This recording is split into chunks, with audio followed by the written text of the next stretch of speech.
इस coordinate covalent bond a strong bond के क्या कोऑर्डिनेट कोवेलेंट बॉन्ड एक स्ट्रॉन्ग बॉन्ड होता है। तो सबसे पहले जो है वो कोऑर्डिनेट कोवेलेंट बॉन्ड के बारे में पता हो कि जो कोऑर्डिनेट कोवेलेंट बॉन्ड होता है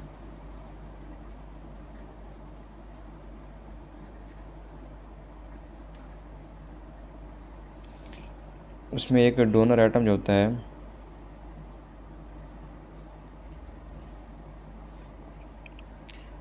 डोनेट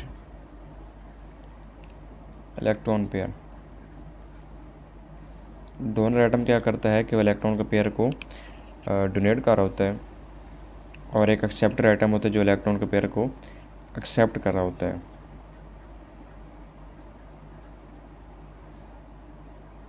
एक्सेप्ट इलेक्ट्रॉन पेयर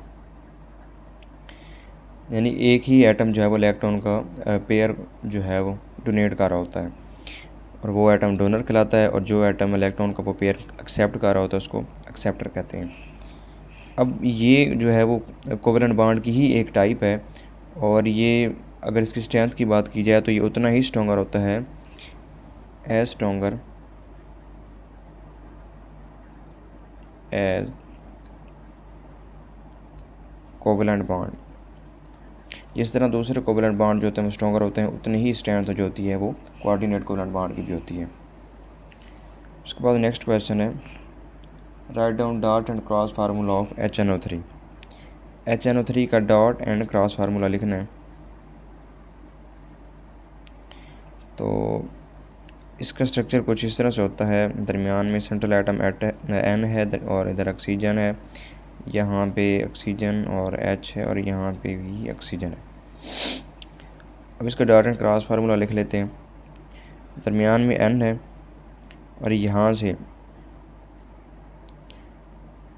पे चूँकि दो बॉन्ड बने हुए हैं तो दो इलेक्ट्रॉन यानी एक पेयर नाइट्रोजन की तरफ से और एक पेयर जो है वो ऑक्सीजन की तरफ से शेयर हो रहा है, और डबल कोवेलेंट बॉन्ड बना हुआ है यहाँ पे एक इलेक्ट्रॉन नाइट्रोजन की तरफ से और दूसरा ऑक्सीजन की तरफ से, यहाँ पे भी एक पेयर शेयर हुआ है, और यहाँ पे जो ये वाला जो पेयर है ये दोनों ही ऑक्सीजन की तरफ से हैं। ये जो बॉन्ड है ये कोऑर्डिनेट कोवेलेंट बॉन्ड है, जबकि ये डबल कोवेलेंट बॉन्ड है, ये सिंगल कोवेलेंट बॉन्ड है और ये भी सिंगल कोवेलेंट बॉन्ड है। तो इस तरह से इसके जो है वो अरेंजमेंट होती है। अब यहाँ पे जब चूँकि सिंगल कोवेलेंट बॉन्ड है तो दोनों एटम कोवेलेंट बॉन्ड में म्यूचुअल शेयरिंग होती है, तो एक इलेक्ट्रॉन ऑक्सीजन की जानिब से और एक इलेक्ट्रॉन नाइट्रोजन की जानिब से। यहाँ पे डबल कोवेलेंट बॉन्ड है तो दोनों एटम जो है वो दो इलेक्ट्रॉन को शेयर करेंगे, तो दो इलेक्ट्रॉन ये वाले डॉट वाले नाइट्रोजन की तरफ से और ये क्रॉस वाले ऑक्सीजन की तरफ से।